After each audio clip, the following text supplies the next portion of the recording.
Hello, welcome back to the Mother Tongue podcast. I am here today with Penelope Jane Smith, who is the premier financial freedom mentor for women entrepreneurs and the go-to expert for some of the biggest names in the conscious business industry. She is an acclaimed international speaker and certified trainer with over 20 years of teaching experience. She's the author of The Little Book of Prosperity and the creator of Prosperity Coin, the world's first cryptocurrency designed to support financial freedom for women entrepreneurs.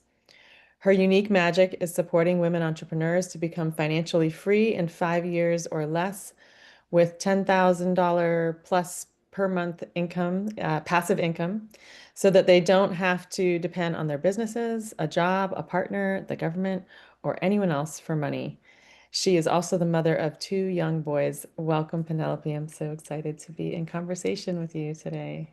Thank you so much, Karina. Yeah, let's talk all things motherhood, money, wherever you want to go. Let's do it. Sweet. Yeah, I love it. I think that the topic of motherhood and money isn't spoken of enough. So I love that you put those two words together in the same sentence.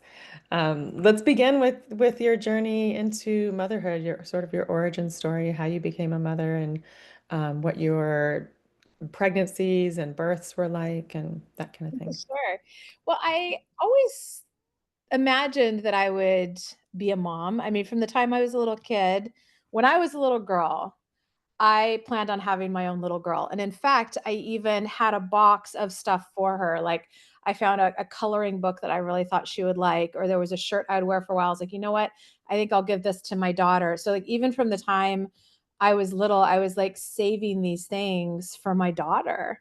It's like I Mm. always had that vision. And later on in my 20s, I did a series of personal development trainings that had me flying back and forth from the San Francisco Bay Area, where I'm from, to Salt Lake City, Utah, about every 2 weeks. And I did that for about a year. And through that process, I got really, really clear on like my life purpose, my vision for my life, what I wanted to do. I knew I wanted to support other women around finances. So that was a passion of mine even back then. And I also saw myself, you know, calling in my daughter, right? So that was what I expected, and I thought the perfect age to become a parent was 26. Don't know where I got that. I was like 26, I'm getting married, going to be having my daughter. So like I had this like whole plan of how it was going to go. I didn't know I was going to be an entrepreneur. I didn't know I was going to run a speaking and training company, and I didn't know I was going to end up being one of the top 2% of women entrepreneurs in the country. Like none of that was on my radar.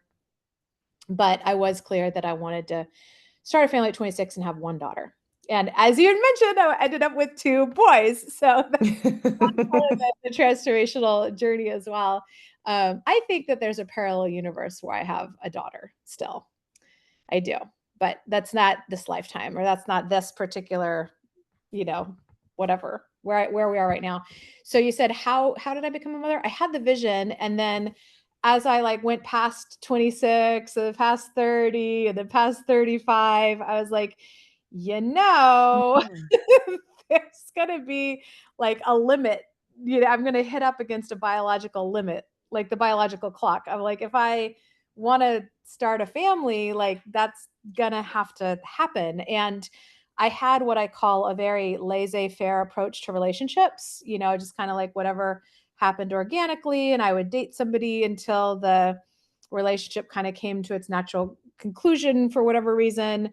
But then around like mid 30s, I guess 35, 37, somewhere in there, I was like, I need to be intentional about it because I don't know how much time I have left to have kids. And so I got really clear on like what was my vision for the relationship I wanted to create, the life I wanted to create, the partner that I thought would be good. And I hired mentors and I took workshops and I read books. That's kind of like my key to success with anything. It worked in business. I figured it would work in relationship and family too. So I invested in myself to all these things. And um, what ended up working, I tried dating services and matchmaking and asking friends to set me up and going out places. And I ended up meeting someone on Match.com. So that wasn't the only site I was on. But I Yeah. figured, Match.com was like a broader cross section of humanity than like OkCupid and some of these other things that I was on. And so I saw a guy on there that had a parrot. He had a Red Lord Amazon parrot, and I was like, and I had a parrot, I had an African gray parrot, and they Mm. live to be like 80 or 90 years old. So I figured whoever I ended Uh-huh. up with had to be on board with the parrot thing, because the parrot was also a very important part of my vision. Like back when I was doing the personal development thing, I want my daughter, I want my parrot, it's like got the parrot. I still needed the Yeah. daughter, and I figured whoever I ended up with would have to be okay with having a parrot. And so I messaged him because I was like, if nothing else, here's somebody who has a parrot. And yeah, we ended up getting together, and we both were clear that we wanted kids. And I think that he probably would have waited a little longer, but I was like, chop chop. I'm Right.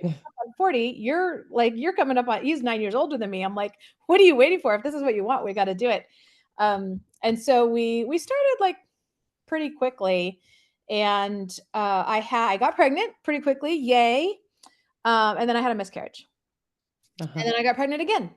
And I made it to my second trimester. Yay. So I was like, okay, I'm safe. And we were shopping for towels at Target, and I went to use the bathroom, and there was all this blood. I was like, oh my God, I Mm. this doesn't look good. What's happening? Like, we should be safe. Rushed me to the hospital. I ended up having to get a DNC procedure. Yeah. So second miscarriage. And I was like, oof. So I hired a fertility coach to do. Let's call in my baby. Come on. And I also I was using what's the book? I think it's called like Take Charge of Your Fertility. But she talks Yeah. about the fertility awareness method for like how to track your cycle and like when to have sex so you don't have a kid and when you have to have a kid.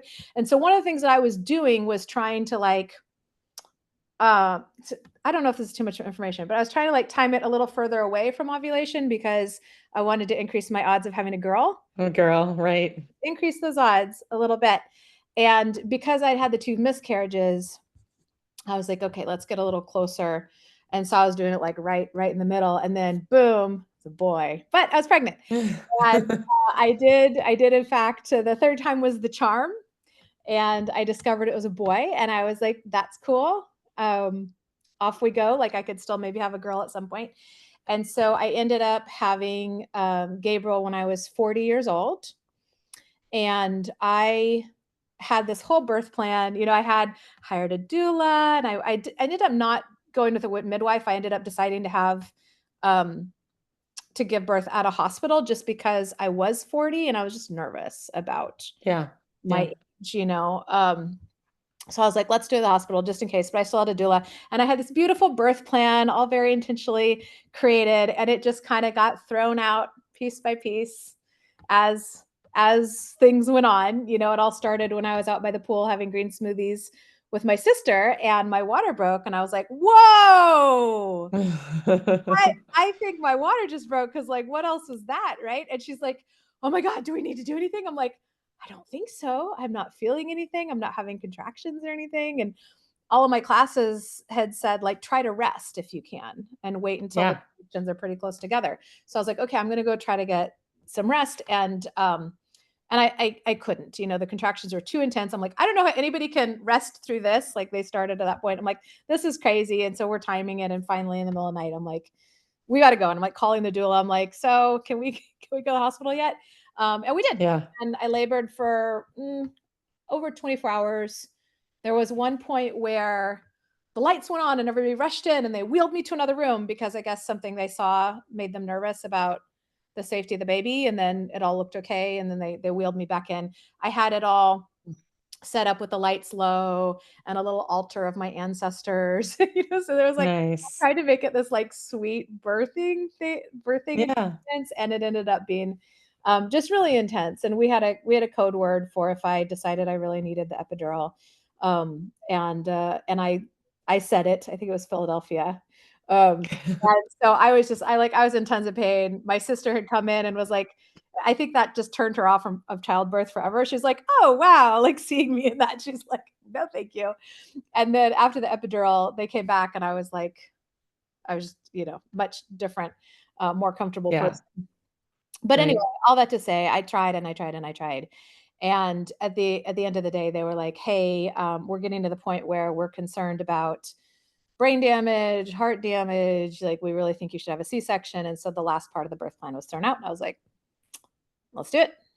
And Yeah. yeah, they wheeled me in and gave birth to Gabriel by C-section. And I was so tired and out of it at this point that they put the little baby on my chest, and I was like, "Okay, good." Yeah. So that was Gabriel. Yeah. Yeah. Wow. It's powerful. Well, it really is a great example of how birth never goes how you imagine it's going to go. And, you had to, there's one of the birthing modalities that I really love as far as like childbirth preparation is called birthing from within. Mm. And it's not outcome based, it's really like process based. And so it doesn't matter whether you have this serene home birth in a pool or you give birth by C-section. It's like, how did you navigate, and did you feel like you had a voice? And I think that there's these sort of archetypal characters that they talk about. One is the birth fairy, and the birth fairy is like this kind of trickster character that comes in and sprinkles her little fairy dust and gives you some sort of element of surprise, something you didn't expect, like your water breaking by the pool. And then the birth warrior, like her biggest tool is a mindset of self-compassion and flexibility, and like having to, I think birth shows us inevitably we have to bend in some way, and that's part of being a mother is having that capacity to bend and be flexible. Yeah. I think one thing that I'm very pleased about was that I did feel like I was heard. Everybody looked at the birth plan. Nobody laughed. Nobody just like, so, not going to do that. Like they checked in with me before each part got tossed out. Yeah, And so even though it didn't work out, I felt like we took it step by step. We tried to honor it. I was checked in with, and at the end of the day, in some cases, like, thank goodness for Western medicine, because otherwise I wouldn't be here, Gabriel wouldn't be here, and then his brother Michael wouldn't be here either, because I ended up having to have another C-section, which we can talk about if you want. yeah, yeah. No, it's a great tool when it's needed. Absolutely grateful for it. Yeah. So, how was your postpartum recovery? Oh my God, Karina, it was awful. Yeah, I thought I had it all set up because, again, like, I'd hired the doula to come and check on me. My mom came to stay with me for a month after the baby was born. Like, I thought maternity leave was going to be like a nice little retreat, and I yeah, thought I'd have yeah. a sweet, sleepy little baby and it would be kind of boring. So I would like watch movies and get caught up in my scrapbooking. And oh my God, I Right. had no idea. So, like, recovering from major abdominal surgery while taking care of this little human, it was just awful. It was awful. Like, I didn't know how I was going to make it. And my mom would say things like, "Okay, well, don't worry, like in 3 months and 6 months." I'm like, "I don't know how I'm going to make it through the next 10 minutes." Like, Yeah. it was awful. And I was somebody who had a lot of support, so if I didn't have Right. support, like if I just had to jump back and go back to work, like I don't even know how I would have managed. But it was brutal. I remember when we brought Gabriel home, I was so terrified that he was just gonna like stop breathing, that I couldn't rest even when he rested. And I the first night, like, I laid down next to him. I had him in this like bassinet thing next to the bed, and I laid down, and then I was like, oh wow, I can't get up because hello, abdominal surgery. So I couldn't like Right. flex and get up. So I'm like, if my baby needed something, I couldn't even do anything. And so I kind of like rolled and wiggled and like eventually got myself up. But I was terrified to sleep even when I had the opportunity because I was so afraid something was going to happen to my baby. Um, yeah. And I had Yeah. this thing called brain time, which helps with the neural pathways in your brain. It can help you feel more rested, even if you hadn't had a lot of rest. So that was a salvation for me, is that if somebody could watch the baby for 10 minutes, I could close my eyes and listen to brain time, and that helped. But it was still very, very, very, very, very, very difficult, and Yeah. it just, on the one hand, I felt like I joined this like secret tribe of mothers across the world and across time, because until you've given birth, like, there's there's just some things you don't understand, you know? And suddenly it's like this connection to all mothers in existence. And then also just this like profound like respect and admiration for all mothers in existence. Like I bow down to you how anyone can ever do this. Is amazing. Like every mother is amazing. And I still feel that way. I still like cry. Yeah. Oh, Like, I don't if you haven't been through that experience, I don't think that you can understand how completely transformative it is, yeah. you know? Yeah. It's so Yeah. powerful and It's like, so it's like Dorothy and the Wizard of Oz going from gray Kansas to, like, all of a sudden seeing in color, you know? yeah. My Yeah. capacity for love and feeling and compassion has expanded so far beyond what I ever thought was possible, and I don't know how to explain that to somebody who's not a mom. Yeah. Yeah. Well, it's such a beautiful expression of that. Thank you. I it's really moving. And so in knowing that and experiencing that transformation, who who were you professionally before you became a mom and who did you become after? Yeah, I fortunately had the, ability to create my own schedule because I worked for myself. So I started my speaking and training company in 2006, and I formally incorporated in 2008, so I had this basis, um, and I had a certain program that was, like, my dream program. It was like I wanted it for so long. It was this, like, women's retreat program, and I was so excited about it, and I eventually launched it, and I ran it for over a decade, and I loved it, and then when I Mm, became pregnant, I was like, I don't know what this is going to look like. I don't know what I'm going to want to do. I'm just going into this great big black void where I just don't know and I don't want to commit to anything. So I actually ramped down my business. I closed the programs that I had been running. I just stopped everything except for like I still sent out my newsletter just to continue to communicate with mm, my list every couple weeks, but that was it. I just didn't know what I wanted to do, and I gave myself the space to see, like, who am I? What do I wanna do? Once Gabriel was born, or even after he was born, because I was just, like, in the, recovering from all of that, trying to enjoy him being little, but also really just trying to survive minute to minute. yeah. And so I thought, okay, well, what do I want to do? And I had this idea of like doing a women's, like hosting a women's networking group that was very attractive and exciting to me. So I started just like reaching out to people that I wanted in the group and enrolling a few people. And then I couldn't really get it to come together. So I just refunded them and back to square one. And then I thought, you Mm, know what? I'll just start doing a little bit of one on one financial coaching. So I took on a few one-on-one clients, ramped my business back up to six figures, and I was like, okay, that's good. We're making money. Yay. Um, Now I want to start doing more group leverage stuff. And so I think the big thing that changed was I was no longer hiding. So in the past, and I think this is part marketing and part just like I was afraid to like put my soul out there. But for me, one of mhm, my highest values is freedom. And so like I want financial freedom for women entrepreneurs specifically, but everyone. Like I want freedom for everyone. That's like just however I'm wired. I'm so passionate about it. Like every cell of my being is like freedom, right? mhm. And yet I didn't just come out and say financial freedom. Like when I first launched my business, I was like, let me show you how to build wealth through real estate investing. And then like once they came into that gateway, then we'd start talking about financial freedom or, oh, let me show you how to market your business. And then as they got deeper, and then, but I was never just like out with it. Like financial freedom is what I'm about.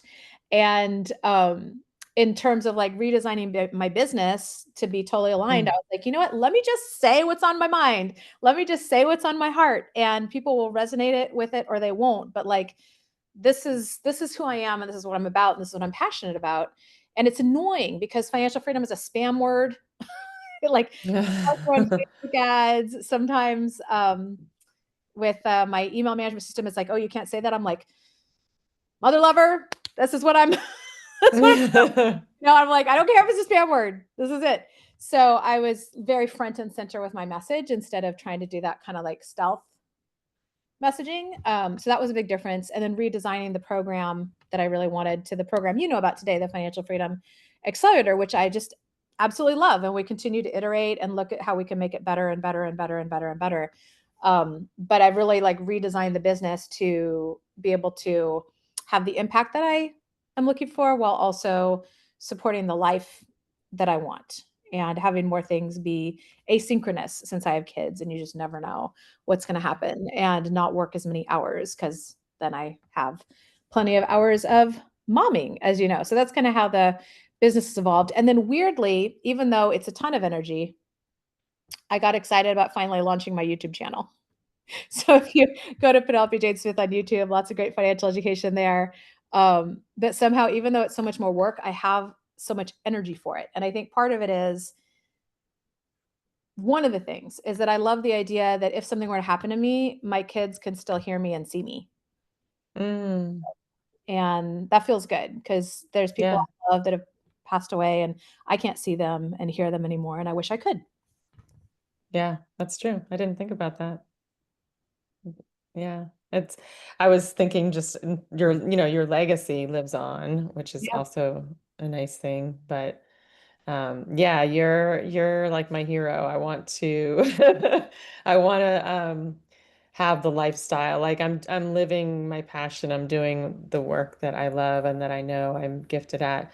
But the financial piece is not matching yet. And so how would you like what's one word of advice you might offer to mom entrepreneurs that are just starting out and trying to get their bearings financially? Yeah, I think for mom entrepreneurs, like we have to be so focused, so smart, so intentional because we can't just throw time at it. Like we don't have a lot of time. And if you're going to hire support, then that, like, if I'm paying somebody $25 an hour to watch my kid, I better go make more than that, you know? Right. So you have to like really focus on the high leverage activities, the income producing activities. So those are good questions to fall back on, is like, what's the income producing activity here? What's the highest and best use of my time? So like those two questions are really good. So, I'd like to post on social media more, but like that's not really like what's driving the needle. So I don't right now. Uh-huh. I'm like, what are those high leverage things in the little bit of work time that I have? And it's a continual inquiry, right? Because as the business grows, as my team grows, like my role shifts as well. And also as my kids' school schedule changes, I'm like, oh wow, okay, so he gets out at 12:05 on Fridays. That changed. Who decided to do that? That changes my life, either somebody or I have to stop work early. Um, and so there's always these trade-offs. Like my husband, if he wants to go race his car or if he wants to go to a concert, he just goes. Like for me, if I want to do anything, even go to the bathroom, even take a shower, even like sit down and eat, I have to think about the kids. What are the kids doing? Are the kids safe? Who's watching the kids, right? And Right. if I'm the one watching the kids, then I have to like set the bathroom all up so that they're like occupied and doing stuff so I can take a shower, or have a high chair in the shower with me, or so I can Yeah. stick a little one in there or something. And it's like these things that you never thought were things, like leaving the house or taking to the shower or going to the bathroom by yourself. Like all of those become things when you're a mom. So as an entrepreneurial mom, what's the highest use of my time? What's the high leverage activity? And when you're thinking about that, um, you want to think about your business model. Like, what are you selling? How are you selling it? And how are you marketing it? Like at my Financial Freedom 101 event, we talk about your profit plan. That's basically your business model, right? What's your offer? What's your sales or enrollment system to like bring people into that offer? And what's the marketing system to bring people into that sales system? So you need to like make sure that you have a model that works, and then invest the time that you have in, or bring team in to move that model forward, right? Does that make sense? Yeah, yeah. I Yeah. mean, it definitely makes sense to me. I've heard it before though, so that helps. But I think it's yeah. Yeah, I'll share a resource. Mm. I put together a little ebook called The Financial Freedom Formula. It's a quick read, but it's like bite-sized but powerful. So if you go to financialfreedomgift.com, that's a great place to start because it'll walk you through the 3 steps for how to basically see what it'll take for you personally to become financially free. And I think, we work so hard as moms, we work so hard in our businesses or jobs. Like, if you're going to be investing that time and that effort and that energy, have it be in something that moves you towards freedom, not just revenue. Though, revenue is great and that can Right. help with your freedom, but make sure that you're doing something that's setting your future self up for success. Because, like, I am now, based on what my past self has created for me, I could be like, burn it all down, like let my team go and I could not do events and I'd be okay because of Yeah. what I've set up.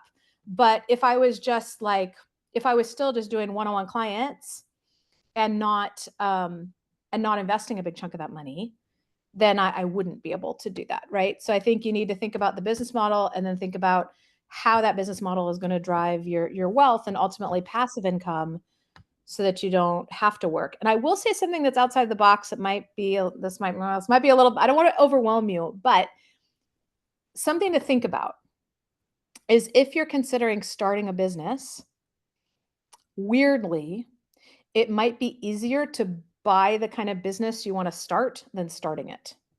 And Mm. the reason for that is because those first 2 years, like, it's hard to get a startup launched, right? Especially the first couple of years, and especially if you're also balancing kids. So I'm not saying you can't do it. You absolutely can. But if you could find another business that's basically like the kind of business you want to run, and you find somebody that wants to retire or they want to move on to a different project, and you can kind of like just pick up their business and run with Yeah. it. You can kind of like get past that first 2 year startup runway. And in fact, some people have bought businesses that was the kind of business they wanted to start, but they couldn't get the startup off the ground. And then buying it worked. And they're like, well, why didn't this work before? It just didn't have the traction and the momentum. So that's a little outside the box and might seem overwhelming, but it's definitely something to think about. Like, you can go to buybizsell.com and just like look Hmm. and see what kind of businesses are available. Cause I think a lot of us don't think that way. And wouldn't it be nice if you could just step right in and have clients and profits from day one? The other thing is almost all, I'd say like at least 90% of businesses that sell with seller financing. So often you can buy an existing business with little or no money, and then the income from the business pays to buy the business. So Wow. something to think about. Yeah. I never would have thought of that. And I think also a lot of people have very unique businesses or unique things that they're trying to build into a business. And I wouldn't think you could buy something like that, but you probably can find just about anything. But you could buy pieces or corollaries. Like, one of my clients has basically a financial coaching business, and he wants to retire. And so I didn't buy his entire business, but I basically licensed his intellectual property and his email list. So he's still getting money from something, and I'm still like growing faster because I think he had like 1,000 Yeah. people on his email list. But how long would it take me to have 1,000 opt-ins versus just like boop, an extra 1,000 people on my list from day one that I can now, make offers to? Like, that's pretty cool, right? Yeah. So there Yeah. might be a period of transition of like having him, introduce me, or it's still new, so I can't give you all the stats, but it's just something to think about because there's a lot of solid, profitable businesses that people are ready to walk away from for whatever reason. They're retiring, they're getting divorced, they have bigger projects, they want to Yeah. pivot, do something different. Though I agree, like, if you're building a business that's all based around your passion and it's something that the world has never seen before, like you're blending all of these modalities together, it can be tricky, but you still might be able to buy a part, a customer list or a program that you like, or some piece of that business to help you go farther faster. But the biggest thing I think for us moms is we have to be really, really focused on the highest leverage activities. And we don't have a lot of time to like scroll social media and fart around, Yeah. you know. Yeah. Well, I mean, I think being a mom and being an entrepreneur are both very, time consuming things. And I mean, being a mom, for me, it's like being a mom and being a midwife. They're both 24/7 roles. And so Yeah. yeah, and it's similar when you own your own business. What do you do that's just for you that fills you up? That's also an ongoing inquiry because I'm like, if I want to be my best for my team and my clients and my kids and my husband and my family, like, how do I treat myself like that high performance vehicle or like my biggest asset? So one thing that I've done for a long time is massage.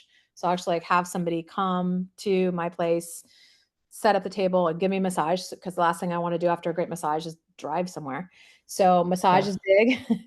um, and then one of the things that I've realized recently is spaciousness in my schedule for me is really important. And it might not be that for everybody, but I used to take Mondays off and that was really nice. And that was before I had kids. And now I'm like, I need to bring that back because if like the weekends when I'm with my family, it's very physically demanding and emotionally demanding because both of my kids are on the spectrum. So there's a lot of like screaming and, there's just Hmm. a lot of like managing their expectations and their emotions and, oh my gosh, this, my toy fell. Ah! It's like, oh, Yeah, wow. right. Could we maybe fix it? Like what could we do to make it better? Like lots and lots and lots of those conversations. Um, so by the time we get to Monday, I'm pretty tired. So I've already for a while now been not booking appointments on Mondays for the most part, and so I'm moving closer and closer to having that be off. And I think having that one day completely off a week will be very rejuvenating. Because what I've seen is that if I'm overscheduled, I start not liking my life, and if I have that space, then I love my life because I love everything I'm doing. I love my business, I love my kids, I love my house, I like really love it, and I need a little bit of space to realize that I love it. Yeah, it's like you need that integration piece, and that's what's Yeah, so little integration. important, I think, about postpartum, like the postpartum pause, is that our culture is so productivity oriented that we get all this pressure after we give birth to bounce back to our pre-pregnant bodies, to our pre-pregnant lives. And you just went through this incredibly demanding and transformational experience. And the only way to really integrate into this entirely new role is to have some downtime and to rest. And yeah, I think even when we love everything we do, if we don't have that time, that spaciousness to pause and to reflect and to rest, I then also look for like little mini retreats. Like I do drink coffee sometimes, usually just like 2 ounces at a time with a little bit of heavy cream in it. And um, looking out at a view, especially water, that's very nourishing to me. And fortunately, like where I am right now at our Benicia house, we have this incredible panoramic view of the water. And so I'll just like either step outside or I'll go up to the sliding glass door and I'll just like have my little coffee moment with the water. That's very rejuvenating. I still do the like laying down and listening to brain time for 10 minutes or just doing like a little 5-minute walk around the court. Like for me, if something takes too long, then I'll be like, nah, I don't have time. yeah. Someone's like, you should meditate for half an hour. I'm like, you don't know me. I don't. And maybe someday I'll get there. But like right now, I'm like, maybe I could do it for a minute or 5 minutes. Right. I like these Yeah. like do a round of EFT, these like short things that can just feel like I got a little vacation, and feel really rejuvenating and nourishing. Yeah. Yeah, it's those small things that really work because like you said, when you think that you need to do something really big or time consuming, then you're just like, well, I don't have the time, so you don't do it. But if it's just small little breaks, it can make a huge It can be difference. overwhelming. Even something like my husband has this speech pattern where he'll say like, "Oh, I need, we need to watch this. Like, we need to watch this show." And I'm like, I don't want TV to feel like another job, So Yeah. like, I don't want to commit to a TV show, especially since that's like a low leverage thing. Not to say I won't watch TV sometimes, but like even that, if it's like, oh, we need to do this, I'm like, no, not interested. Um, I definitely don't need any pressure around that and the time commitment and the fact that it's not that important of a thing. Anyway, you just inspired me to share that. I don't know if that's Yeah. interesting, but okay. No, I overall from what you've shared, I just see that you're somebody that moves with a lot of intention and like clear boundaries and I can see that it's gotten you far. Like just the way that you planned, the way that you invest in coaches, for Yeah, example. It's like it, yeah, childcare. I did a YouTube video on how we're budgeting differently for baby number two. So uh-huh, I learned so much from the first kid that I approached the second kid quite differently. So I can like give you the bullets on that if you're interested. sure. But in some cases, I was willing to invest a lot more money in childcare and support because I saw that, like in my case, I have the ability to generate income. I have a business model that works. And so if I'm able to drive traffic and run that business, that's going to be much more profitable than me, doing something that I could hire out for like $25 an hour. So Hmm. I estimated that taking 6 months off to have my maternity with Gabriel, that probably cost me like at least $100,000 in me not working. So not to Mm, say that I need to go back to work, but I wasn't saving money by not hiring somebody. So I think sometimes people think, oh, I'm going to save money by taking care of the kids myself. But if you like, let's say you could make even $50 an hour, if you can pay somebody else 25, now you're ahead and you're getting a little break from the kids, which is I think nice sometimes. yeah. Um, so there's that. So I was like, oh wow, I am willing to put more into childcare so that I can go make it rain. And so with Michael, I have somebody living with me that he sleeps with 5 nights a week, so that I was able to get some sleep the second round. Yeah. And I have a nanny, 40 hours a week, even though Gabriel's in school, even though Michael's in ABA, still it's like 2.5 hours of driving and shuttling. And then now Gabriel's on summer vacation. So like, what's he going to do when I'm doing a podcast interview? Um, Right. so like, it's a lot. Like I invest a lot of money in childcare, but like, that's the only way I can show up for my business and move that forward. So you can start small and move up. But for me, that Yeah. was really important. And sometimes I'm like, I can't believe I'm putting this much money just into childcare. And then I'm like, yeah, try not doing it and see Yeah. how that Yeah. works for you. So I was definitely willing to invest more on that front for sure. Yeah. Yeah. Yeah. Um, well, we do need to close, but I wanted to ask you one last question before we leave, and it's kind of a deep question, but I'd like to ask it. Who do you most wish to become before you leave this world? Who do I most wish to become before I leave this world? Um, I don't know if it's so much who I wish to become as what I wish to get done. I wanna make sure that my legacy box is up to date. So I guess I wanna be a person with a completely complete and updated legacy box. Like, I've got my wills and trust and, power of attorney. Like, I have a lot in there, which is really good, my life insurance, but I wanna get it totally complete, and I wanna leave video letters for my kids and other loved ones that they can watch if something happens to me. Um, so in terms of like who I want to become as a person, um,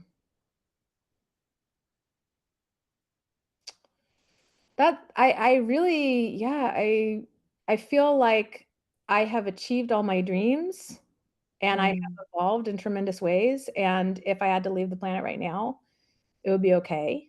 Um, I want to stay, I want to see them get older. I have aspirations. I'd like to write a new book that's a bestseller. I'd like to grow my YouTube channel to 1 million subscribers. There's like things I'd like to do, but all of those like really big life goals I have achieved. And that feels really good. And it gives you an opportunity to be like, okay, what's next? So I guess the next evolution for me is learning more about leadership now that I have a much bigger team and a bigger family. And part of that starts with self leadership. mm, Or I guess it all starts with self leadership. So learning how to lead myself better in setting boundaries like you talked about, and also in it's kind of a whole other topic, but also in really taking care of my health, starting with making good nutritional decisions. Like I have a tendency to use sugar like a drug. Like if I'm too Uh-huh. tired or I'm too stressed, like I will literally like medicate myself with sugar.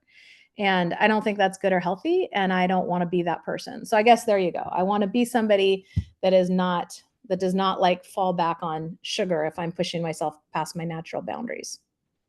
Yeah. Yeah. Thank you. Well, wow, it's amazing. It must feel really good to feel like you've kind of achieved most of what you've set out to achieve, and you're still so young and vibrant, and there's so much more life ahead of you, I'm sure. But what a great space to be in right now. It's very Is. inspiring. And I'm so grateful every day. Like I look out the window multiple times a day and I'm just like, oh, thank you, thank you, thank you, thank you, thank you. Like it's really great. And that doesn't mean life is all sunshine and bunny rabbits and there's nothing I would like to do or achieve or improve. But all is fundamentally well. And I'm unbelievably grateful for that. Thank you. Thank you for being here. And I know people can find you in all sorts of places, but do you have a preferred place for people to track you down online? I would definitely check out the YouTube channel. Just search Penelope Jane Smith on YouTube because there's a ton of great financial education content there for free. You can even see me parenting my kids around money in real time because I did a whole video with Gabriel on how I'm teaching him about money. There's also the how we budgeted differently for baby number two. So lots of good stuff there. And I would also encourage you to check out the Financial Freedom Formula ebook at financialfreedomgift.com. All right. Thank you so much.